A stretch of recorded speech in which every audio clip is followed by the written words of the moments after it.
Motor যখন জাম হয়ে যায় আপনি চাইলে এইগুলো আরামসে মাত্র 2 মিনিটে নিজে নিজে ঠিক করতে পারবা। আজ আপনি শিখাই মোটর জাম হইলে আপনি কি হিসেবে নিজে নিজে ঠিক করতে হবে। মোটর জাম কোন সময়, যে সময় আমরা সুইচ দিলে মোটরের মাঝে করে ডাকে মোটরে ঘুরে না।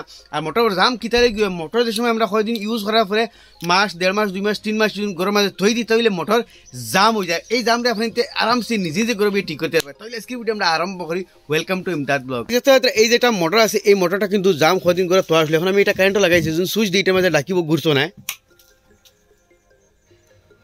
তো শুনতে হইতে এই মোটরের মাঝে কিন্তু করে রাখে কিন্তু ঘুরে নাই মোটরে, আস্তা মোটরে কিন্তু ভাইব্রেশন করে। তো দেখতে হইতে মোটর একদম পুরা জাম হয়ে হাত দিয়ে ঘুরাইলে ঘুরে না। আমি সুইচটা বন্ধ করি আপনাদের দেখাই। যে কোনো মোটরের এই যে খরচ এখন ডাক্কান আছে ইখান আপনি তো হাত দিলে গুড়া মারলেও এক দুই গুড়া দিব অতখান ফ্রি থাকে। তো হইতে মোটরকে কতখান জাম হয়েছে।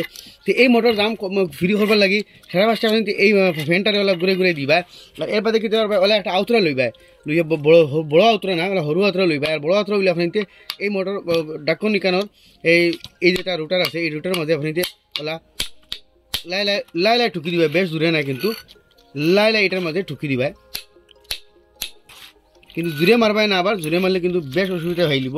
এটার মাঝে এই ডাক্কনের মাঝে ওলা লাই লাই লাই লাই ঠুকি দিবা আর ঘুরাইবা, লাই লাই ঠুকি দিবা আর ঘুরাইবা। তার মানে কি তো তার এই ভিতরে বিয়ারিং যেগুলো থাকে এই বিয়ারিংয়ের মাঝে পানি উনি লাগে না আর মামর দরিয়া বিয়ারিং জায়গায় বই যায়। তো আমরা এটার মাঝে এলাম লাই লাই মারমু আর টুকি দিব। এর বাদে আরেকটা কাম আছে। তো দেখতে হইতে আমি টুকি দিছি আর লাই লাই আর তোরা বাড়ি দিছি আগে থেকে যথেষ্ট ফ্রি হয়ে গেছে দেখাইন।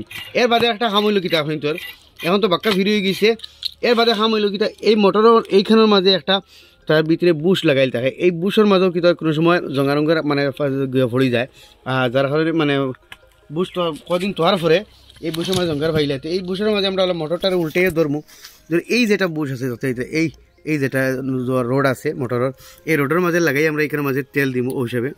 ওই হিসাবে আমরা এটার মাঝে তোরা মোবিল মানে তেল যে কোনো ধরনের মোবিল থাকে না ওখানে যে কোনো ধরনের তেল এটার মাঝে মোটরটার মাঝে মোটরটা তোর মুখে উল্টে ধরিয়া এটার মাঝে তেল দিলেইবা। তো আমি তোরা তেল দিছি তোর দুধ তো ওদের ওগুলো বুসের মাঝে তোরা তেল দিছি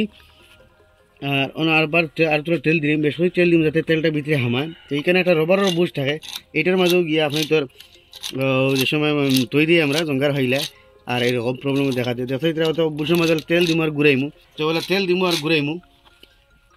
তো ও বেমারও মোটর জাম হইলে এখন যে কোনো মোটর ও হিসেবে আরামসে খালি জাস্ট তোরা টুকি দিবাই আর দিক ঘুরাইবাই আর বুসের মাঝে তেল দিবা আপনি তোর মোটর ফ্রি দিব। দেখতে আগে থেকে মোটর যথেষ্ট ফ্রি হয়ে গেছে। তো ওলা হতুল রাখি দিলে এখন তোর বুসের মাঝে পুরো তেলগুলো গেলে গিয়া মোটর একদম পুরো ফ্রি দিব। এখন আপনি তো সামনে এই মোটরটা আমি চালু দিয়ে দেখাই। তো আমি তারগুলো তোলা বাখরি দিই আর দেখতে মোটর এখন আমি দিক ঘুরাইও দেখো যথেষ্ট ফ্রি হয়ে গেছে। দেখতে হইতে এখন যে আমি সুইচ দিই মোটর তো যখন আমি আপনাদের সামনে মোটর সুইচ দিমু তো দেখতে হইতে মোটর আপনাদের সামনে ফ্রি হয়ে গেছে। দেখতে হইতে আপনাদের সামনে এই জাম মোটর একদম ফ্রি হয়ে গেছে আরামসে ঘুরে। আমি যদি সুইচ বন্ধ করি আবার দিমু আবার ঘুরবো। তো তোরা বহুত যেগুলো সাউন্ড আছে এগুলো কত চললে তার সাউন্ডগুলো আরামসে ছাড়ি দিব। তাহলে আপনাদের সামনে মোটর একদম পুরা ফ্রি গেছে। দেখো আমি আদি ঘুরাই দিছি একদম পুরা ফ্রি। ও বেমারও মোটর জাম হইলে আর কোনো বেমার দই মোটরের মাঝে করতে লাগে না। কারণ আমাদের সামনে সুইচ দিমু ও দেখো আমাদের সামনে মোটর বেদান ঘুরে কোনো ক্যাপাসিটরের প্রবলেম নাই, অন্য কিছুর প্রবলেম নাই। যবার সুইচ দিব মোটর আরামসে ঘুরবো। দেখতে পারলে আপনি তো মোটরের এই যে জামর বেমারটা কি হিসেবে ঠিক করলে আপনি তো সামনে মোটরের খালি জাস্ট তোরা কিছু কাম করছি না খোলা লাগছে না কিছু করে লাগছে। মোটর জাম হইলে তার ও দোয়াইও আর কোনো দোয়াই নাই। এর বাদে একটা জিনিস আমি আপনি তোর হয় যদি মোটর আপনি তোর সুইচ দিয়ে দি গুড়া দিতে লাগে দি গুড়া দিতে লাগে আর বাদে ঘুরে তাইলে আপনি এই মোটরের এই যেটা ক্যাপাসিটার আছে এই ক্যাপাসিটারটা চেঞ্জ করে দিবা। মোটরের যত নম্বর এমএফডি ক্যাপাসিটার লাগাইলে সেগুলো চেঞ্জ করে দিবা। এই প্রবলেম দূরে যাব। আর দেখতে হইতে মোটর আপনি তোর ওলা ফিরি হওয়া লাগে মোটর জাম হইলে ও দোয়াইও। আর যদি আপনি তোর বেশ সাউন্ড করে মোটরে বেশি সাউন্ড করে তাহলে ভিতরের বিয়ারিং আছে দুটা বিয়ারিং চেঞ্জ করতে লাগে। তো আসলে একটা ছোটো মোটো ইনফরমেশন আশা করি আপনি তোর ভালো লাগে শেয়ার করবা। এরকম নতুন ইনফরমেটিভ ভিডিও দেওয়া আমার পেজে ফলো করবা, ইউটিউবে দেখলে সাবস্ক্রাইব করবা।